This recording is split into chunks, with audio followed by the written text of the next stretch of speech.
ನಮಸ್ತೆ ಎಲ್ಲರಿಗೂ. ದಯವಿಟ್ಟು ವಿಡಿಯೋವನ್ನು ಕೊನೆವರೆಗೂ ನೋಡಿ, ಸ್ಕಿಪ್ ಮಾಡಿದೆ ನೋಡಿ. ಹಿಂದ್ಗಡೆ ಕಾಣಿಸ್ತಾ ಇದೆ ಎಲ್ಲ ಟೊಮೊಟೊಗಳು. ಇಡೀ ತೋಟವನ್ನೇ ಬಿಟ್ಟಾಕಿದ್ದೀವಿ ರೇಟ್ಗಳಿಲ್ಲದೆ. ನಾನು ಸ್ವಲ್ಪ ಉದಾಹರಣೆಗಳನ್ನ ಹೇಳ್ತೀನಿ, ದಯವಿಟ್ಟು ಕೇಳಿಸ್ಕೊಳ್ಳಿ. ನಾನು 2 ದಿವಸ ಹಿಂದೆ ಗಾಡಿಯನ್ನೇ ಸರ್ವಿಸ್ಗೆ ಕೊಟ್ಟಿದ್ದೆ. ನಾನು ಸರ್ವಿಸ್ ಯಾವಾಗಲೂ ಕೊಡ್ತಿರ್ಬೇಕಾದ್ರೆ 800 ರೂಪಾಯಿ ಮಾತ್ರ ಕೊಡ್ತಾಯಿದ್ದೆ. ಆದರೆ ಅವರು 1000 ರೂಪಾಯಿ ಕೇಳಿದ್ರು. ಯಾಕೆ ಅಂತ ಕೇಳಿದಾಗ ಆಯಿಲ್ ರೇಟ್ ಜಾಸ್ತಿ ಆಗಿಬಿಟ್ಟಿದೆ ಅಂತ ಕೇಳಿದ್ರು. ಸರಿ ಆಯ್ತು ಅಂತ ಕೊಟ್ಬಿಟ್ಟು ಬಂದೆ. ಇವತ್ತು ಬೆಳಿಗ್ಗೆ ನನ್ನ ಮೊಬೈಲ್ದು ಡಿಸ್ಪ್ಲೇ ಹೊಡೆದೋಗಿತ್ತು. ಮೊಬೈಲ್ ಅಂಗಡಿ ಹತ್ರ ಹೋದರೆ ಅವ್ರು ಹೇಳ್ತಾರೆ 2000 ರೂಪಾಯಿ ಕೊಡು ಅಂತ. ಯಾಕೆ ಅಂತ ಕೇಳಿದ್ರೆ ರೇಟ್ಗಳು ಜಾಸ್ತಿ ಆಗಿಬಿಟ್ಟಿದೆ ಅಂತ. ಸರಿ ಆಯ್ತು ಅಂತ ಕೊಟ್ಬಿಟ್ಟು ಬಂದುಬಿಟ್ಟೆ. ಮತ್ತು ಪೆಟ್ರೋಲ್ ಬಂಕಿಗೆ ಹೋದರೆ ಪೆಟ್ರೋಲ್ ರೇಟ್ ನೋಡಿದ್ರೆ ಕಣ್ಣಲ್ಲಿ ನೀರು ಬಂದುಬಿಡುತ್ತೆ.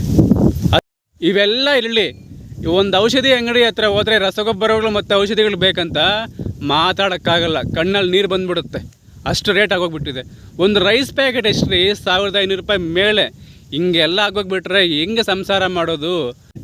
ಇಷ್ಟೆಲ್ಲ ಮಾಡ್ತಿರ್ಬೇಕಾದ್ರೆ ರೈತರಿಗೆ ಲಾಸ್ಟಲ್ಲಿ ಬೆಳೆ ಬಂದಿಲ್ಲ ಅಂತಂದರೆ, ರೇಟ್ ಬಂದಿಲ್ಲ ಅಂತಂದರೆ ಏನು ಮಾಡ್ಕೋಬೇಕು ಹೇಳ್ರಿ? ಸಾಲ ಗೀಲ ಮಾಡಿ ಬೆಳೆ ಬೆಳೆಯೋದು, ಮತ್ತು ಸಾಲಗಾರ ಆಗೋದು, ಲಾಸ್ಟಿಗೆ ಆತ್ಮಹತ್ಯೆ ಮಾಡ್ಕೊಳ್ಳೋ ಸ್ಟೇಜಿಗೆ ಬಂದುಬಿಟ್ಟಿದ್ದೀವಿ ರೈತರ ಪರಿಸ್ಥಿತಿ.